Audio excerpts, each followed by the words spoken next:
कथारे अच्छी पेट पाई सबु नाट आउ ए दुनिया रे तो सबु स्वार्थपर अन्यर पेट को लात मारिबा छड़ा पेटरे गंडे दान दबा ए स्वार्थपर मनीष शिखिनी। मनीष तो मनीष को चिन्हुनी आउ ए दुनियार निरीह पशुपक्षी कथा किए बा पचारे। निज पाई बंचुवा मनीष जदि ए दृश्य को देखती बोध हुए तांको मनरे अन्यंक पाई किछि करिवार आशा जन्म हेबो।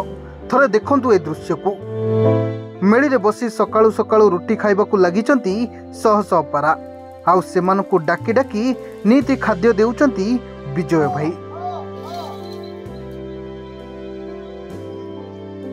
सकाळ हेला मात्र के भुवनेश्वर राम मंदिर सामना को आसंती आउ जेउ दिन जहा मिले पारा मानकू खाइबाकू दियंती। विजय भाई को गोटिए आ डाकरे 100 मीटर दूररू उड़ी आसंती शह शह पारा।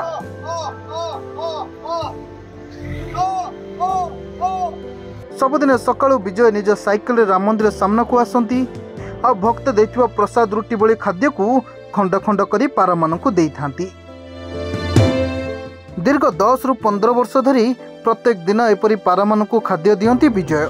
केवल जे विजय पारा मानक लगे एठा को आसंती ताहा नुहे, रास्तार दुर्घटनाग्रस्त हेतुआ बुला कुकुरंक कथा भी बुझंती विजय। विजयंक डाक शुणिले पारा कुकुर सबू एकाठी हुअंती।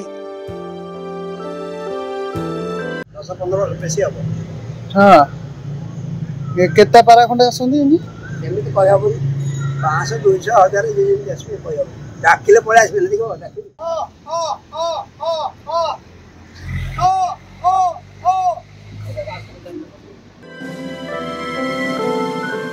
विजयंकर एपरी छोटिया कार्य को एबे चारिआडू प्रशंसा करा जाउची। भुवनेश्वर एम नरसिंह को रिपोर्ट, सरकार न्यूज।